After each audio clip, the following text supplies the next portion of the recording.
Bismillahirrahmanirrahim. Dear students, I am Naveed Ahmed, Senior Subject Specialist English at Wignall Public School and Inter-College Sahiba. I shall be teaching you English. Let's start our lesson. Bismillahirrahmanirrahim.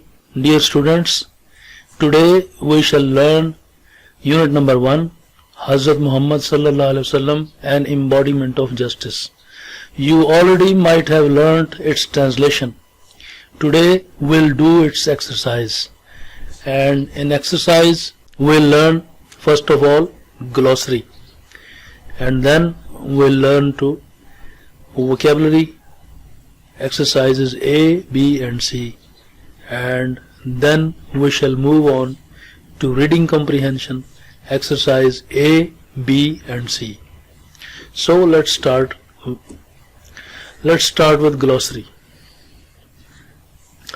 Glossary means the difficult words and their explanation, their meanings. The words which we have in glossary are, first word is ancestor. Ancestor means you have just learnt the translation and you might be knowing the meanings of these words. Let's revise it. In English, ancestor means forefathers, and in Urdu we call it Habao Ajdad. Distant relation, somebody is descended from. Habao Ajdad. Second word is destitute.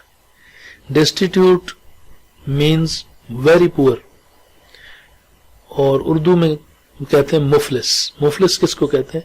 जो बहुत गरीब हो. Person with no money or possession. Third word is equitable. Equitable means fair and impartial. Urdu में हम कहेंगे मुनसिफाना या गैर जानिबदार. Next word is firm. Firm means definite or solid. In Urdu we call it mazboot. Next word is foe. You might have heard the pair of words friends and foes, dost or dushman. So foe means enemy. In Urdu, dushman. Next page. Next word is intercede. Intercede is to speak in support of somebody. In Urdu we call it sifarish karna. And then we have the word magnitude. Magnitude is importance or effect. Urdu में हम कहते हैं अहमियत. Magnitude. Next word is owe. Owe is something which is due upon you. If we have to pay someone money, it means we owe something to someone. Urdu में कहते हैं वाजिबुल अदा. Next word is revenge. Revenge is retaliation. Retaliation in Urdu is intiqam. Revenge, intiqam. Intiqam is something that you do to hurt you or punish someone because he has hurt you. Then we have the word seek. Seek means to get or to obtain. Urdu में हम कहेंगे हासिल करना. This was the glossary. Let's move to next. Next is vocabulary. Vocabulary part A. And in part A we have again some words. The question is, give the meanings of each word as explained in the lesson. Again I would like to say that you have read these words while doing the translation, and you might be knowing their meaning, but you have to memorize these words. Let's see. First word is model. Model means example. In Urdu, we call it uswa, we may call it namuna. Second word is piety. Piety means godliness, and godliness is taqwa, parhezgari. Next word is eternal. Eternal means everlasting, never ending, we can say. And in Urdu we call it abdi ya daimi, hamesha rehne wala. Next word is earned. Earned means achieved, something that you have achieved. In Urdu we say hasil kiya, kamaya. Next word is sermon, and sermon means address. In Urdu we call it khutbah. Let's move to the next word. Next word is revenge. We have just read this word in the glossary, and you remember it, intiqam and retaliation. So it will be repetition, and repetition is very good for memorizing things. Next word is commandment. Commandment means order, and in Urdu we call it hukm. Next word is upheld. Upheld means maintained, and in Urdu we can say कायम रखना, बरकरार रखना, वगैरह वगैरह. I hope you will remember these words in your memory. And next word is destitute. Destitute means very poor. In Urdu we call it muflis. We have studied this word in glossary also. Next word is proclaimed. Proclaimed is same as announced. Urdu में हम कहते हैं ऐलान करना या ऐलान किया. Next word is transcend. Transcend in English means to go beyond, and in Urdu we can say ubur karna. So these were the words. Let's move to next part of this vocabulary.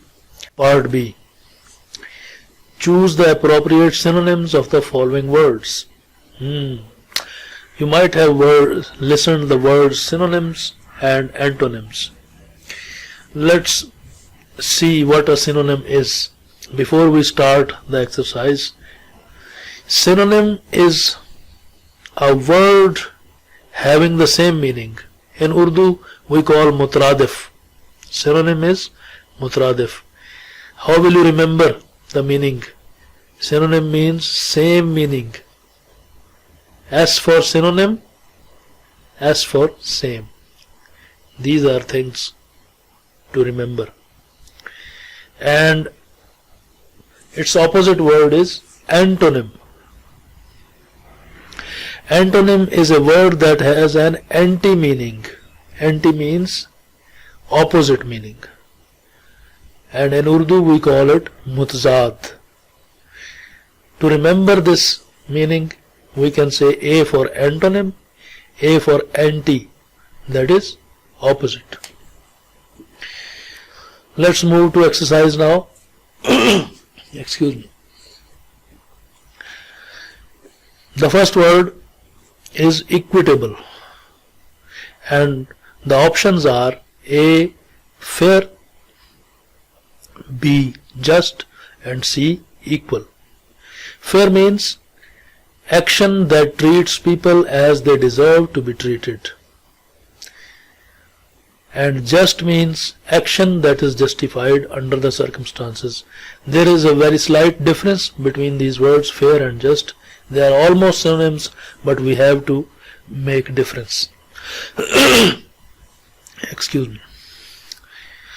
So fair is an action that treats people as they deserve to be treated. This is the best fit answer, fair. Equitable का synonym है fair. Fair होता है मुंसिफाना और just होता है आदिलाना. Second word is ancestor. You have read this word in glossary also. Ancestor, its options are A. Antecedent. Antecedent means a thing that existed before the current situation. It is a thing. And B option is forefather. We have already studied that it is someone from where someone descends. Abao Ajdad. Third one is predecessor. Predecessor is a person who held a job or office before current holder. So the correct option is forefather. B is the correct answer. Next word is foe. Foe options are A. Relative, B. Enemy, C. Friend. Can you guess the correct answer? Yes. B option is correct. Enemy. Enemy is an opponent at battle or war. Next word is firm. Firm has the options A. Expansive, B. Powerful, C. Persistent. Expansive means spreading or having space. So it has nothing to do with the word firm. Powerful means forceful. Persistent means determined. These are related to firm. We have to choose one of them. That is most fitting, most appropriate. Powerful does not fit here in this lesson. So we have to go for persistent. Persistent is determined, having full determination. So correct answer is persistent. Next word is glorious. And the options are A. Lustrous. Lustrous is bright or shining. Chamakdar, Roshan. Second option is splendid. Splendid means wonderful, Shandar. And C option is fabulous. Fabulous means very big, very impressive. We have to choose between splendid and fabulous. And the correct answer is splendid. Now we have reached exercise C of this part. Exercise C says give meanings of the following phrasal verbs and use these phrasal verbs in sentences. Before doing this exercise, we have to see what a phrasal verb is. Excuse me. A phrasal verb is the combination of 2 or 3 words to form a single meaningful word. For example, guilty and off. These are 2 words which form to make one single word, culprit. Guilty of means culprit. And we have made sentences from your lesson. In your lesson, if you remember, there was an incident in which a woman steals something. So the sentence goes here: she was found guilty of stealing. She was found guilty of stealing. Next word is belong to. Belong to means related to. I have made 2 sentences. You can use either of these sentences. First sentence is he belonged to an educated family. And second sentence is, this property belongs to Mr. Hassan. Next phrasal verb is exchange for. Exchange for means in place of or in return. Again, I have picked up the sentence from the lesson. The father cannot be punished in exchange for his son's crime. Next phrasal verb is in accordance with, and it means according to. Sentence is, you should keep working in accordance with the rules and regulations. Rules and regulations. Let's move to next exercise. Next is reading comprehension. In reading comprehension, we have some questions here. It is analysis of pattern of text organization. It means that what you have read, do you remember it or not? If you have read paragraph 1, you might be knowing what is said in that paragraph, and same is the case with paragraph 2, 3, 4, etc. Choose the correct option. Question number 1 is, in paragraph 1, dash details of the Rasul sallallahu alaihi wasallam characteristics are given.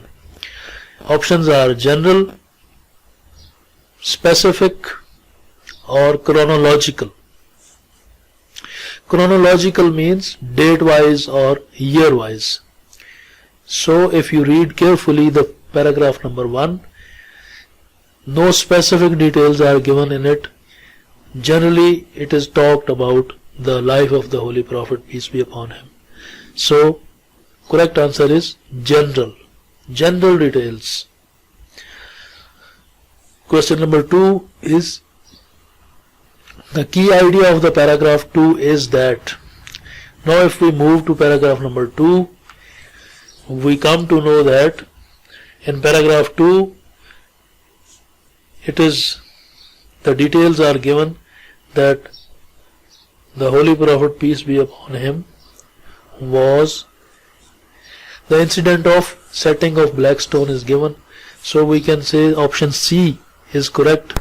Hazrat Muhammad sallallahu alaihi wasallam was just and fair even before his nubuwwat. This is the correct option. First two options are irrelevant. Next question is,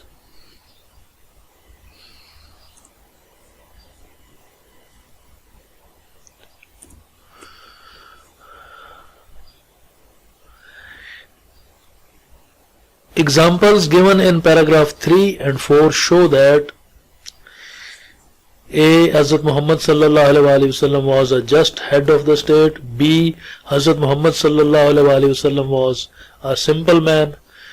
And C. Hazrat Muhammad sallallahu alaihi wasallam was fair in his dealings. Now in paragraph 3 and 4, two incidents are given. One is that of a woman who steals something and is brought before the Holy Prophet, peace be upon him. And in paragraph 4, there is an incident of people of Banu Salba who demand the punishment of a murder. Both of these incidents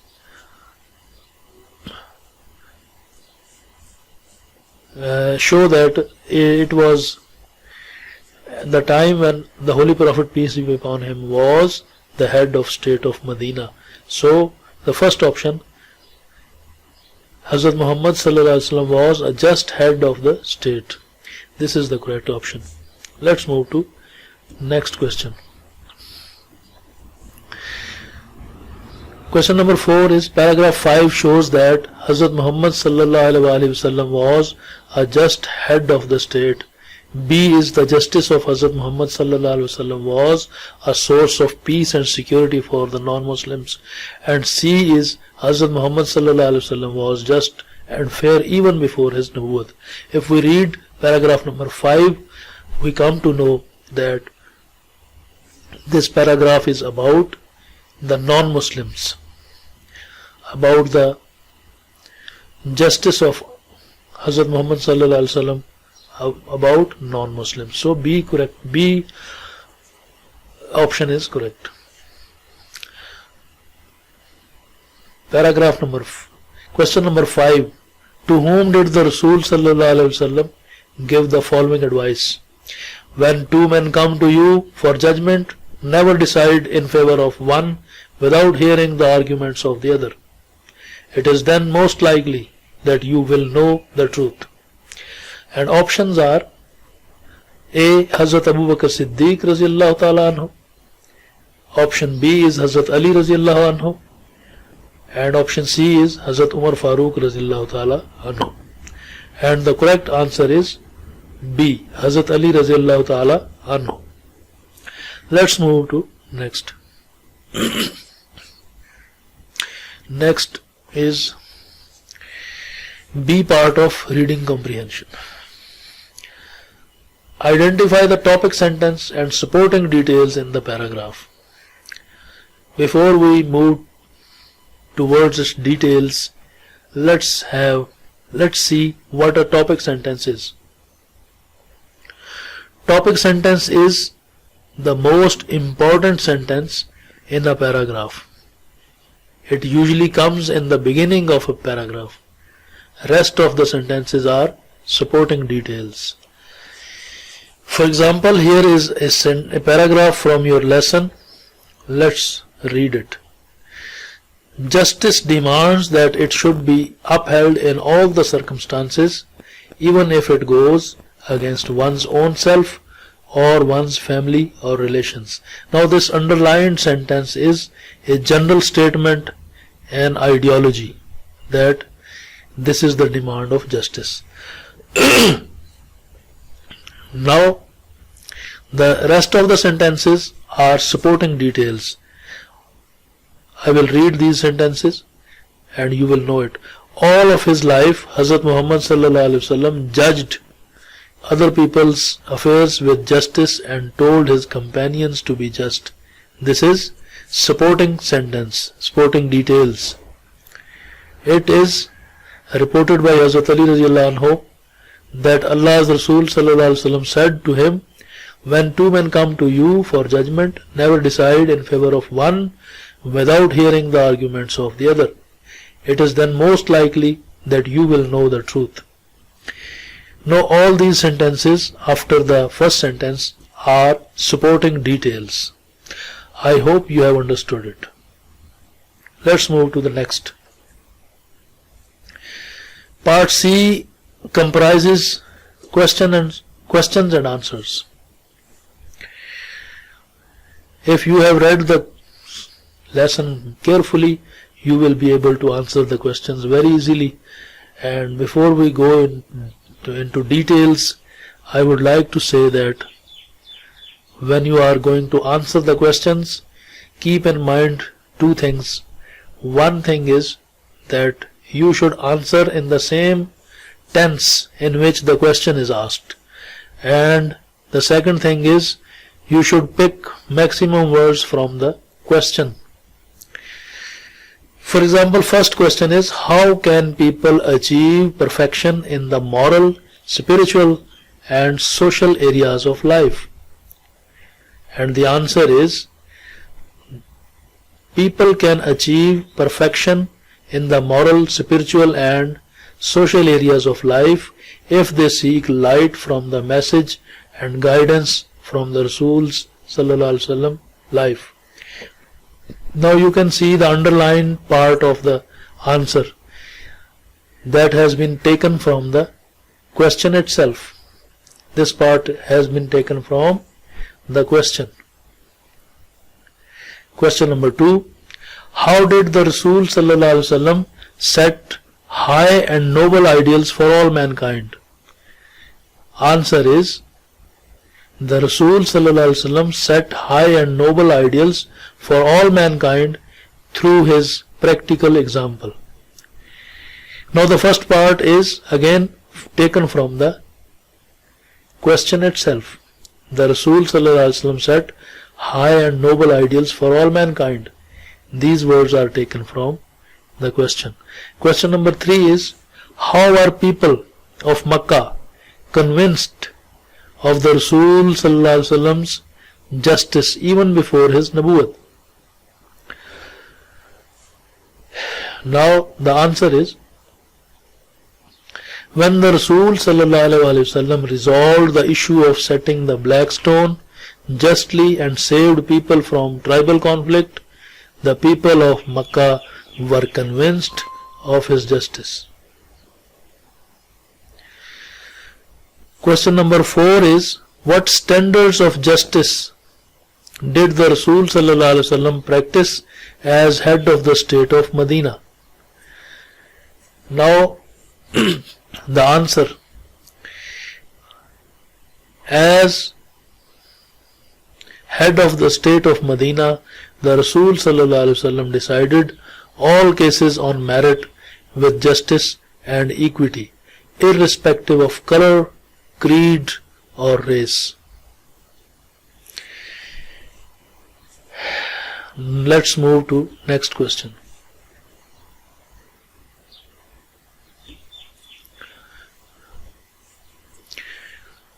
Question number 5. What made non-Muslims bring their suits to the Rasul sallallahu alaihi wasallam? किस चीज ने रसूल सल्लम के पास गैर मुस्लिमों को अपने मुकद्दमात लाने पर मजबूर किया? And the answer is, the Rasul sallallahu alaihi wasallam was well known for his justice. हुजूर सल्लल्लाहु अलैहि वसल्लम अपने इंसाफ की वजह से मशहूर थे. The justice of the Rasul sallallahu alaihi wasallam made non-Muslims bring their suits to him. इसी इंसाफ पसंदी ने लोगों को मजबूर किया कि वो अपने मुकद्दमात आपके पास लाएं. And the last question is, how does the Holy Quran describe the personality of the Rasul sallallahu alaihi wasallam? हाँ, हुजूर सल्लल्लाहु अलैहि वसल्लम की शख्सियत को कुरान करीम में किस तरह बयान किया गया है? And the answer is, the Holy Quran says, we have indeed in the Messenger of Allah a good example of conduct for anyone whose hope is in Allah and the final day. This is the answer, and I hope you have understood everything, and thank you very much for watching.